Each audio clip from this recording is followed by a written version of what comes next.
My name is Alex. I'm here with Intrepid Defense, and today I'm going to go over a DA med style kit, aid bag, march belt, as well as kit that I wear on a day-to-day basis with my job in U.S. military. Let's take a dive into my med bag. So we can open it up here. It's opened up on the table.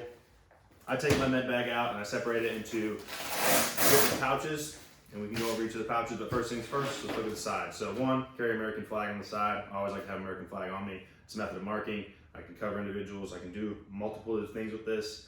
And it shows who we are, what's going on, especially when we're overseas doing different missions. On this side, I got two cat style tourniquets that are on here with rubber band style cording or like nylon style cording. Makes it very secure, very nice, very easy.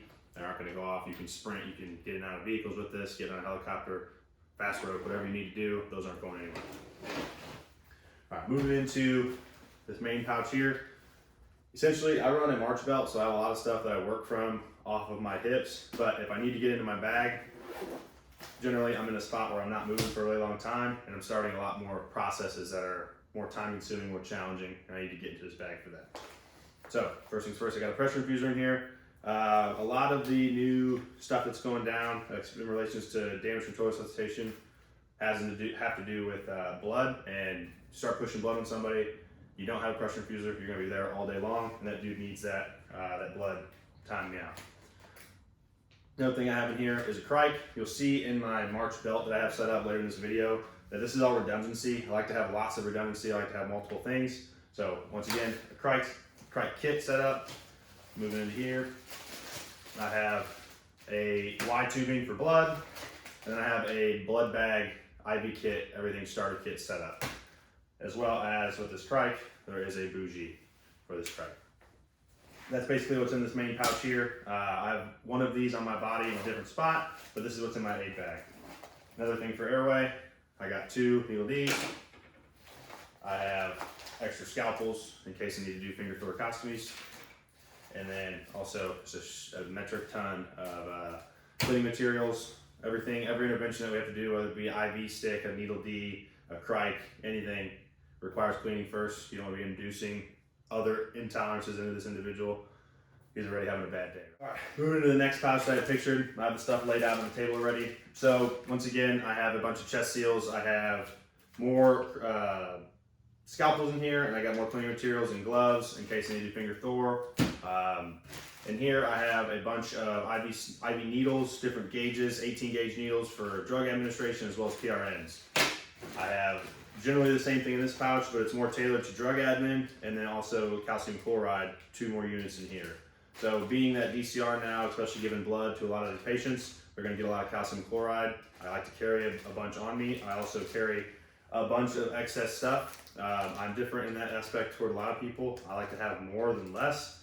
I've been in a lot of situations where I had not enough to deal with what was going on, and it's really shitty to do that. I'm not a huge fan of, once that happened to me, I told myself never let that happen again. So you're gonna see me carry a lot of redundancy, and that's just in case so I can treat multiple people if I come upon that. Generally when Murphy hits really bad, so one casualty turns into multiple, and that's a really bad day. Moving back into the setup here, I have another crike kit here. I have a 100cc bag here. This is for different style of drugs, different drug admin, and then I have different size surgical gloves. I'm a big fan of surgical gloves, one, because I can put them on when my gloves or my hands are sweaty. Also, they don't rip. They're really, really, really tough, and they're really thin, so I can still feel what's going on. Fill out the rest of this bag and show you kind of what's on the slimmer portion on the top here. I got 2 more needle Ds here in these little side pockets. This bag's got a bunch of little compartments where you can slide like pins and stuff in. I also got some big tongs, doing finger Thors. These are incredible. Once you make that cut with a scalpel, you gotta get in there. These work incredible for that. And then I have 2 little tiny pinchers here, if I can get them out of here. These are for all kinds of different stuff that my fingers can't get, or if everything's too slippery, whatever have you. I can get in there, Kurt Kelly's, right? But I can get in there and stop the bleeding, pinch off whatever it is, and utilize these to get little tiny pieces of whatever. Moving to the top portion, I have an extra blood bag here. I always like to carry 2. I got one in that IV kit with everything in it, and then I got a second one here. One of our TTPs that we have at our unit is to make sure everybody carries one on them, or at least all the guys who have O negative blood types. Generally all O's are gonna have blood bags in case we need to start the roller program. I have a fluid warmer. This is a attachment to a fluid warmer that attaches to the IV line. Not pictured in this bag is normally a fluid warmer. It's at work right now on a charger. Sorry to not be able to show that to you. And then lastly, suction. Anytime you crike or do anything involving the chest or the airway, you always got to be ready for suction. This is a little squid suction, pops out here, really nice. There's also a little attachment here that you probably have to make with IV tubing that you can get down inside somebody's tube in their throat to be able to suck out whatever's in there. Generally, when someone's criked or intubated, they're gonna have a lot of gunk that gets in here. So this thing is like gold with those kind of patients. Lastly, moving up to, I have a couple more surgical gloves here. I like surgical gloves, I already kind of went over that. And lastly, this thing's badass. This thing is called the boa. So essentially, you take it, put it around somebody's arm, up by the shoulder, or honestly by the knee coming down, wherever you need to get whatever opportunity you can to get IV access. This thing goes around. It does not cut off arterial blood flow, but it stops the venous return. So it makes these veins pop really, really easy, especially on a patient who's already compromised, who has really low blood volume. This thing's awesome. It makes it a lot easier to hit those really, really challenging veins on individuals. For this med bag, before we move on to this March belt that's to my right, is these fast clip buckles. So I have attachments on my plate carrier that allow me to clip in with this backpack.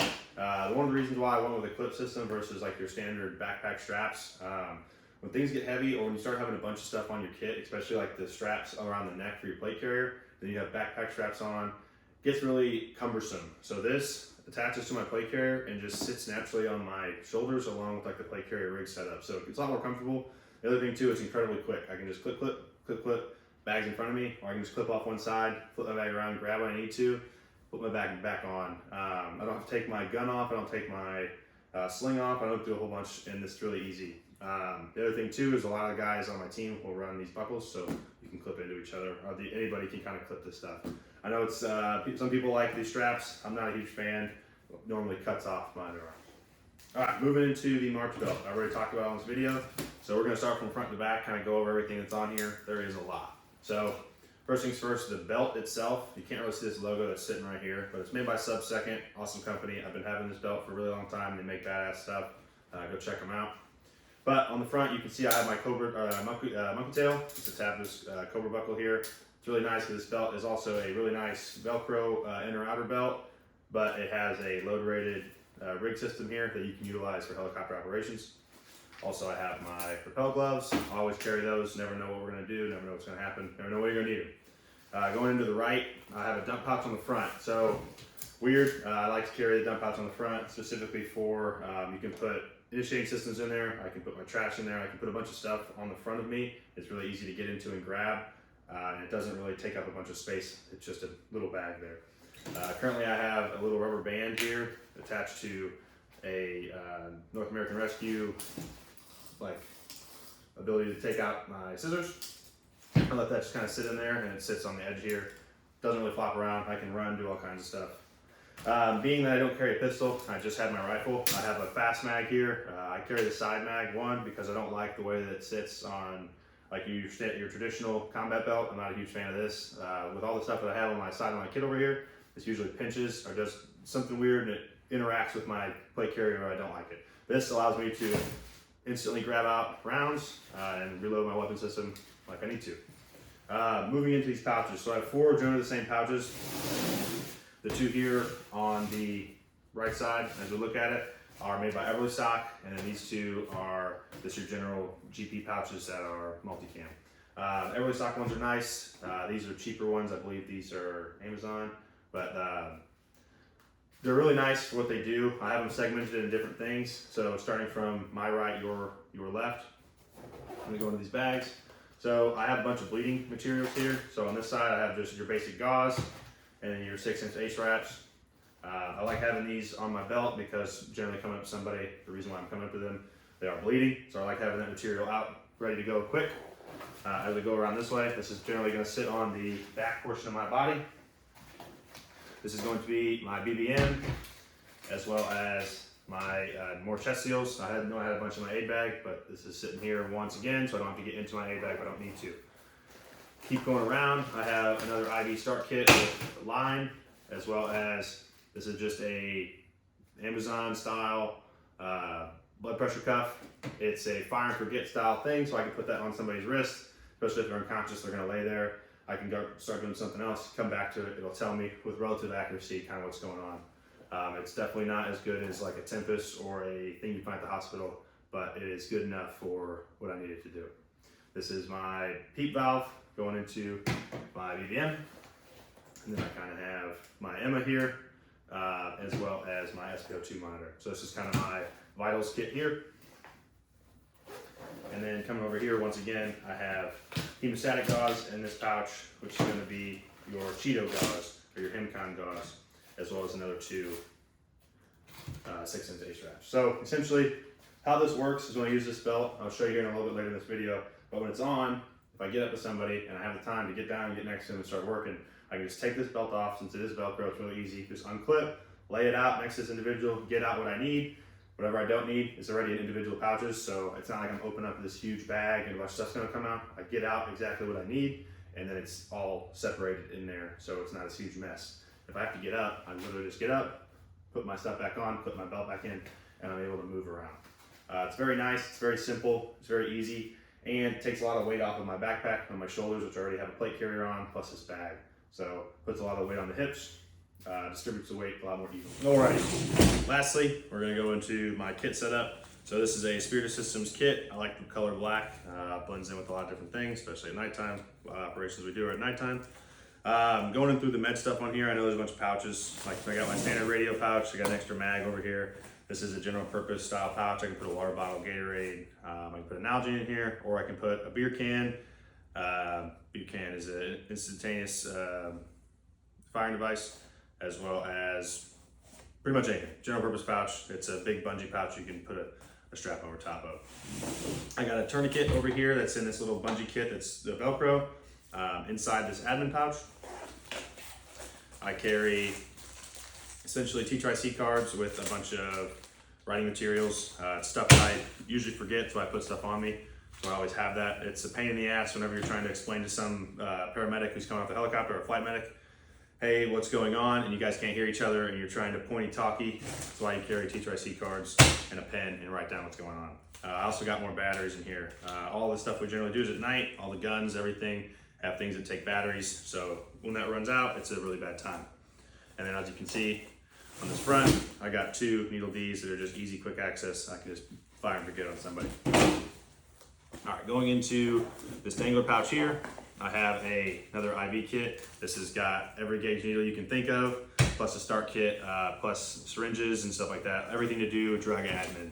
And then leading me next into my drug admin box. Inside here, I carry everything from narcotics all the way down to things that need to go in for different scenarios. There's all kinds of drugs in there, but I leave it next to me. It's quick to get to, so I can just get onto somebody, put a tourniquet on them, get this blood started, get what they need in them quickly. That's why I carry it on me and not in my aid bag.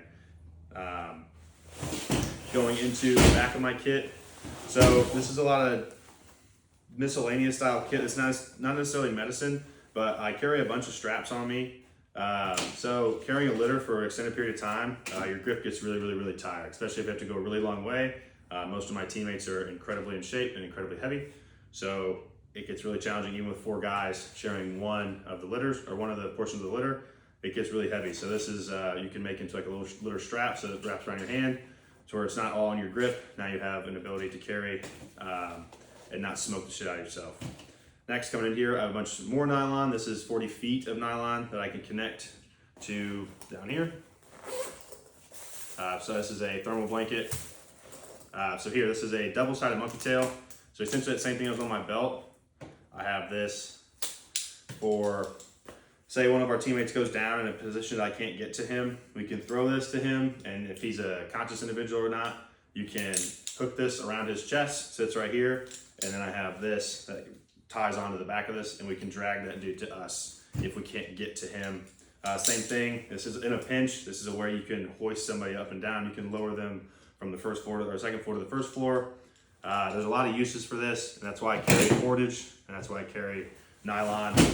Lastly, I have the same thing. So not all the time am I gonna be sitting in some kind of aid station. A lot of the time I'm in some very rundown building or just like rural area where I don't have a way to be able to hold up IV lines and different stuff. So I carry this with me. It's got a carabiner where I can just tie this onto something. I can put a bag on here.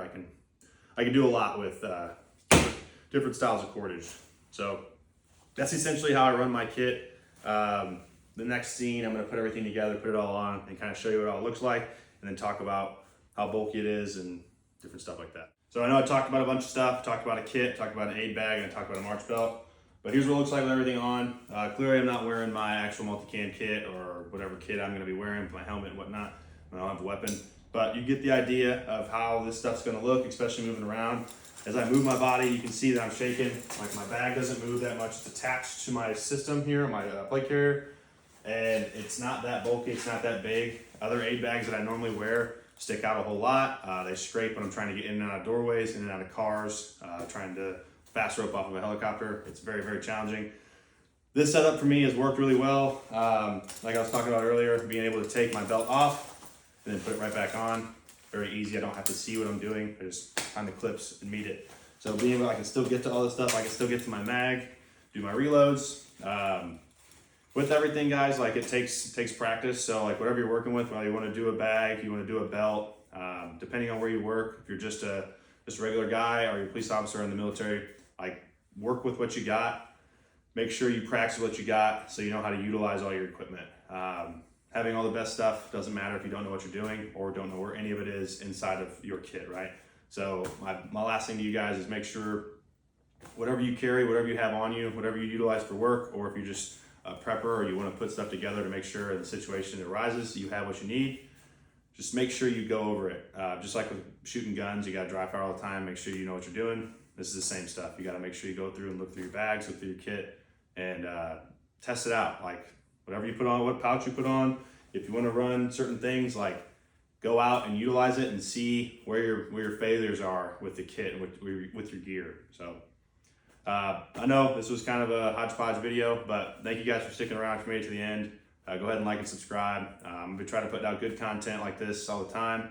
If you guys would like to see something specific, please comment or message me on YouTube. I have an Instagram page as well. Thank you guys for your time.